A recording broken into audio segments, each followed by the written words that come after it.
Good evening, I'm Sarah Sapsanama. Let's begin with the headlines of the hour. Industrialist Arun Chaudhary arrested in relation to Basbari leather and shoe factory land grab scam. 4-day of judicial custody issued. Private sector shares concern. Winter rainfall reported in most parts of the country with snowfall in mountainous region. More plight for earthquake survivors in Jazarkot and Rukum West. Indian Finance Minister unveils plans to spend nearly $134 billion on infrastructure and focus on long-term reforms through the interim budget. Southern neighbors to increase aid to Nepal. And Army defeat Gandaki in the Prime Minister Cup. Police see off Sudur Paschim. Departmental rivals to clash in the final on Saturday.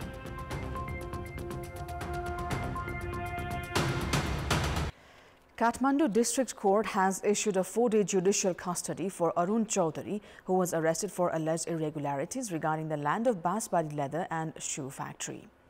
According to the Central Investigation Bureau of Nepal Police (CIB), Chaudhary was arrested in relation to the scam of irregularities of government land. He was presented at the Kathmandu District Court, where a bench of Judge Madhav Prasad Adhikari issued a 4-day judicial custody for required investigations. Chairperson of CG Holdings, Chaudhary was arrested from Lazimpat of Kathmandu earlier today. Erstwhile chief of Basbari leather and shoe factory, Ajit Narayan Singh Thapa, was also arrested for colluding with Chaudhary in the land scam. Thapa was held from his residence in Battis Putali.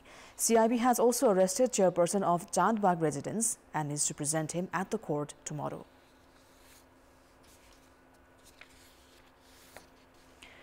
Confederation of Nepali Industries has expressed concern regarding the arrest of Arun Kumar Chaudhary, chairperson and managing director of CG Holding. Organizing a press conference immediately after Chaudhary was arrested, Umbrella Organization of the Industries of Private Sector (CNI) protested the move, saying Chaudhary was arrested without any previous notice. CNI has claimed that such actions, when preparations for investment summit were underway, did not help in creating a conducive environment for domestic and foreign investment in the country. Meanwhile, the umbrella organization of the private sector, the Federation of Nepalese Chamber of Commerce and Industry, has also protested the arrest of business persons. With the nation reeling under financial issues, the FNCCI has said that the government must be serious about negative messages towards the investment summit.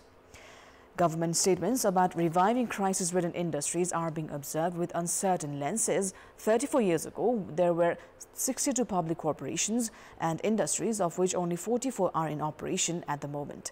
At a time when most of those in operation are still in loss, the government has been talking about reviving those operating in losses.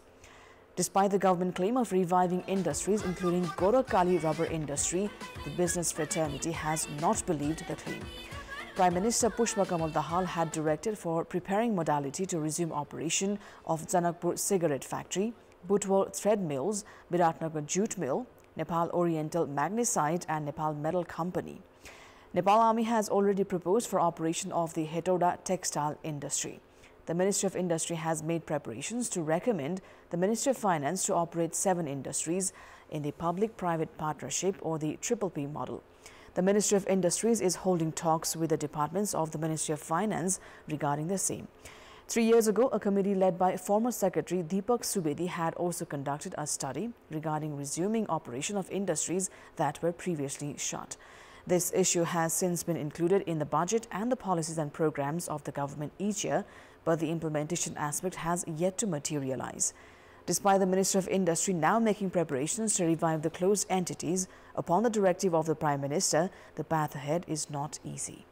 Analysts are of the opinion that as Hetauda and Udaipur cement industries that are still in operation have not been able to produce to expectation, there is no basis to believe in the government aspirations of resuming operation of such industries. And in this context, in our Public Voice segment, today we've asked whether they think should crisis-ridden industries should be revived or new industries should be opened. Let's take a look at what they had to say.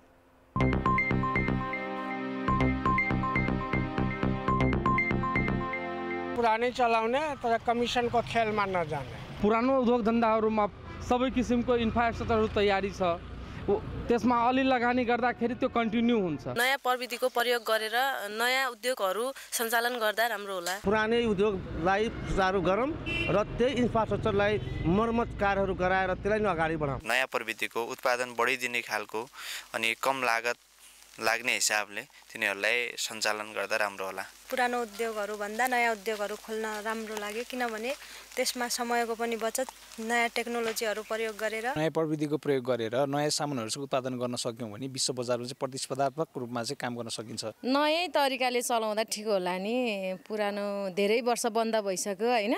पुराना कारखानालाई प्रोत्साहन गर्नुपर्छ किनभने त्यसमा जमिन छ, जग्गा छ, infrastructure छ।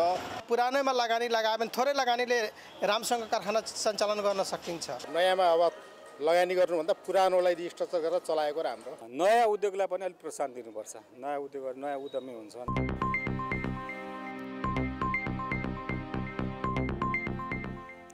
Time now for a short break. More news coming up. Jajarkot has been witnessing rainfall and snowfall since last night, which has added further plight to the survivors of recent devastating earthquake. Survivors of the November 3rd earthquake who had lost their houses have been taking refuge under temporary shelters. The winter rain and snowfall has added further plight to them. According to District Disaster Management Committee, Jajarkot, 42,524 beneficiaries have been identified so far in the district. Of them, 30,550 beneficiaries have so far agreed for temporary shelters with their respective local levels, while 11,974 are yet to reach an agreement.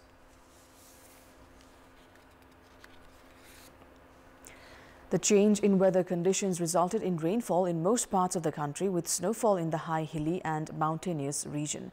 Despite the rainfall coming after a long period of time, bringing in some happiness, plight has piled up for the earthquake survivors in Jajarkot and Rukum West. Snowfall since early morning has drastically dropped the temperature in Jajarkot and Rukum West, which has added further plight to the survivors of recent devastating earthquake. The survivors have shared grievances regarding their hardships. Despite the lapse of 3 months since the earthquake, works related to construction of temporary shelters have yet to conclude. This has compelled many survivors to continue taking refuge under tarpaulins.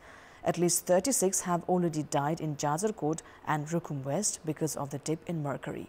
In such a situation, rainfall and snowfall during winter is likely to add further burden to women in their pregnancies, senior citizens, children and those with long-term illnesses.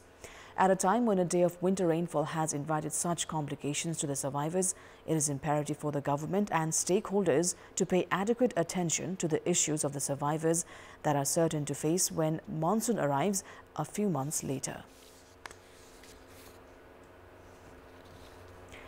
District Government Attorney Office Kathmandu has registered cases against 22 individuals, including 9 immigration officers, alleged of involvement in the nexus which sent Nepali youth abroad on visit visas by forging documents.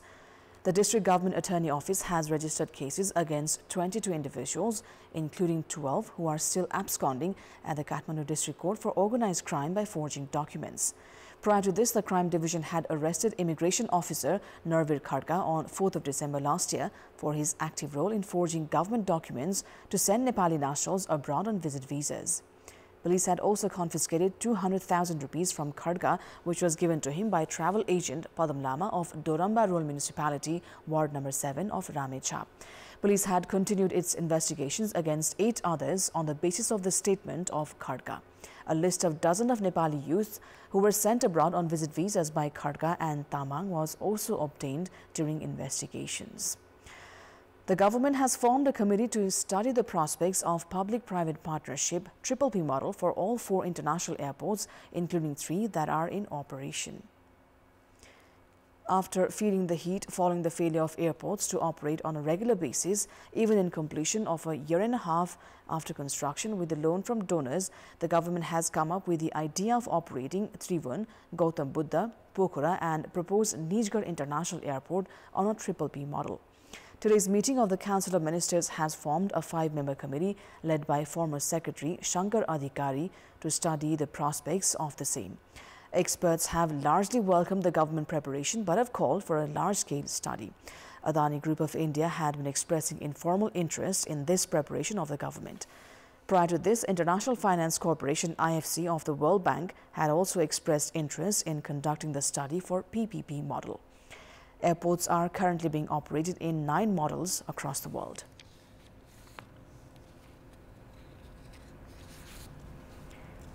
It is time now for our segment Public Pulse, where you text us with your opinion. Public Poll. But before today's question, let's take a look at the results from yesterday's poll. Yesterday, we'd asked you, what do you term deploying specialist doctors to hospitals beyond their specialization? 36% voted for option A, conspiracies in transfer, 9% for B, doctors seeking benefit, and 55% for C, poor leadership. And here's today's question. What do you consider the preparation to include the private sector in operation and management of the international airports? Your options are A, commercial plan, B, route for privatization, and C, government failure. The voting is on. Type NEWS, select your option A, B, or C, and send it to 34001 to share your opinion with us. Let's move on to international update.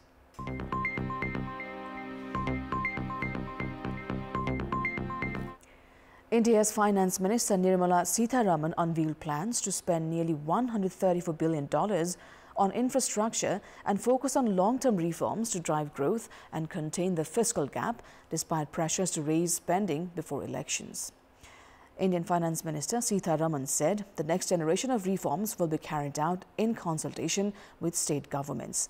The government has simplified India's complicated tax structures, invested in new ports and roads, but has struggled to liberalize land acquisition and labor laws. The fiscal deficit target for the next fiscal year has been reduced to 5.1% of the GDP compared to the revised deficit estimate of 5.8% for the current fiscal. The interim budget for the 2024-25 is being seen as an economic manifesto for Prime Minister Narendra Modi's ruling Bharatiya Janata Party (BJP), giving cues to the market on its plans for fiscal consolidation, borrowings and future taxation policy. Analysts have said that India's new budget could have an impact on Nepal's agri-imports and have urged for formulating the 16th plan by considering its contents. India also plans to increase its aid to Nepal by 1 billion Indian rupees.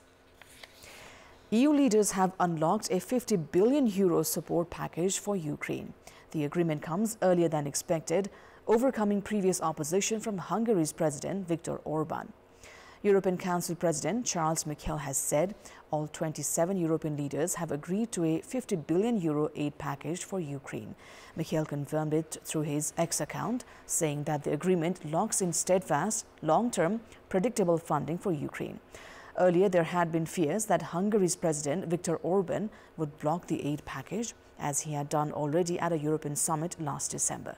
Orban had said he had wanted to force a rethink of EU policy towards Ukraine and questioned the idea of committing to fund Ukraine for the next 4 years.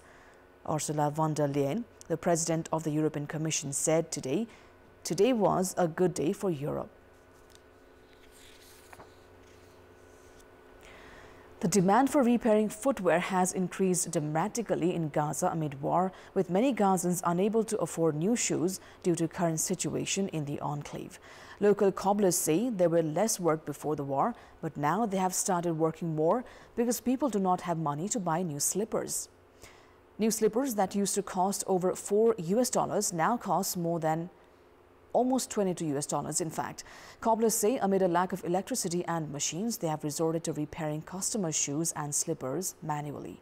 Gaza's economy had been in shambles even prior to the conflict due to Israeli economic blockade, with the enclave's economy contracted 4.5% in the first 3 quarters of 2023.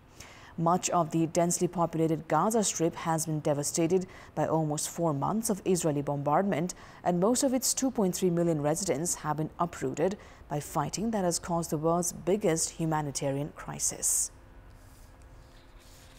We've got more news coming up, but right now it's time for yet another short break. Welcome back. It's time now for Sports Update. Sports News. Tribhuvan Army Club have secured a 68-run win over Gandaki province in a low-scoring match to move to the final of the Prime Minister Cup. In the match played at Tribhuvan University International Cricket Grounds in Kantipur, Tribhuvan Army Club won the toss and elected to bat, where they were bowled out for just 132 runs in 39.1 overs. Opener Imran Sheikh top scored with 34 runs, while Sompal Kami contributed 23. Bipin Khatri, Amrit Gurung, Krishna Paudel and Kamal Pariyar shared 2 wickets each for Gandaki. In reply, Gandaki had a poor start and were bowled out for a paltry 64 runs in 23.4 overs. Ishwar Chetri top scored with 16 runs. Karan Pangeni added 15, while none of the other batters scored in double digit. Shahab Alam was the pick of the army bowlers with 4 wickets, while Jitendra Mukhia and Kushal Malla had 2 scalps each. In another match played today, Police thrashed Sudur Pashchim by 78 runs. Departmental rivals Army and Police will now compete in the tournament final on Saturday.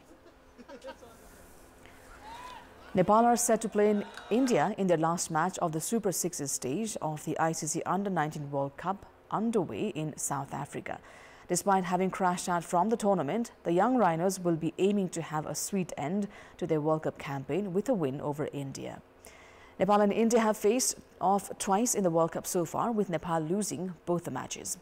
Nepal had lost to India by 8 wickets in 2000 before a 7-wicket defeat back in 2016. However, Nepal had secured a 19-run win over India in the Under-19 Asia Cup in 2017. Contenders of the ongoing tournament, India have already secured their berth in the tournament semi-final. With an impressive batting lineup of India, Nepali bowlers will face a difficult task of taming the southern neighbours. And that is all for the moment. Thank you for watching. Good night.